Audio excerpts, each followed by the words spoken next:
낳게 되면 너무나 힘들고 고생을 한다는 건데요. 예방할 수 있는 방법들도 있죠. 예, 예방의 가장 좋은 방법은 독감 예방 접종을 하는 건데요. 근데 독감 예방 접종도 건강한 성인은 한 80% 이상 효과가 있지만 이제 만성 질환이 있거나 아주 연세가 많으시면 효과가 60%가 떨어지니까 독감 예방 접종 맞았다고 너무 안심하시면 안 되고 이제 독감 유행하는 시기에 기본적인 건강 예절들, 특히 손 씻기라든지 또한 이제 만성 질환자 노인분들은 사람이 많은데 가는 것들을 최대한 자제하신다든지 이렇게 해야 되고요. 또한 독감에 걸리신 분들도 예절을 잘 지켜주셔야 되는데 그런 분들은 되도록 외출을 삼가시고 또한 외출을 하게 되면 꼭 마스크를 쓰고 손 씻기를 잘해서 다른 분들에게 감염시키는 것을 최대한 예방해 주셔야 됩니다. 네.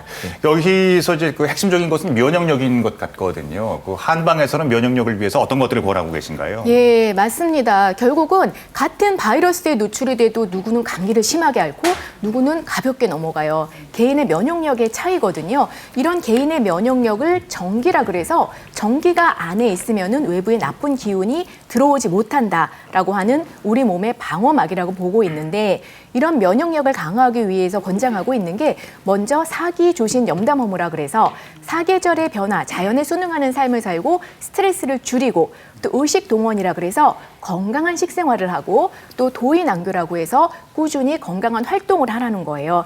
결국은 면역력을 강화시키는 방법은요. 우리가 일상생활에서 건강을 지키는 건강 수칙과 크게 다르지 않다고 생각하시면 됩니다. 네. 예, 지금 말씀하신 대로 면역력은 개개인의 차이가 있습니다. 아까 이재갑 교수도 얘기했지만 당뇨병이나 이제 만성질환자, 고령들 같은 경우에는 예방 접종을 맞아도 항체 생성이 떨어지는 경우가 많거든요.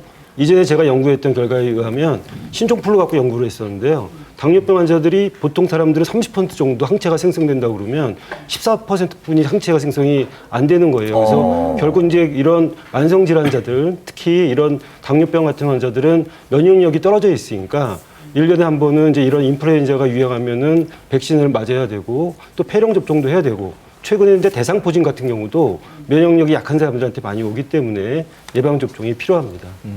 그 옛날 우리 선조들의 어떤 그 풍습을 보면 참 재밌는 게 있는데요. 네. 시집을 갈 때 보면은 연지곤지를 찍지 않습니까? 네. 그러니까 여기 이렇게 볼에 빨간 걸 2개를 찍는데 그 연지곤지 성분 중에 납성분이 옛날에 있었답니다. 그래서 그 납성분이 살균 효과가 있다 보니까 코에나 입으로 들어가는 그 균들을 죽여주는 효과가 있었던 거죠. 결국은 독감을 예방하는 거에서는 가장 중요한 것은 코, 입, 이쪽에는 목, 이 3가지를 지켜주는 게 중요하신데요. 그러기 위해서는 우리가 따뜻한 물이랄지 또는 따뜻한 차 같은 것들을 상시 드시는 것이 예방하는 방법 중에 하나의 방법입니다. 네.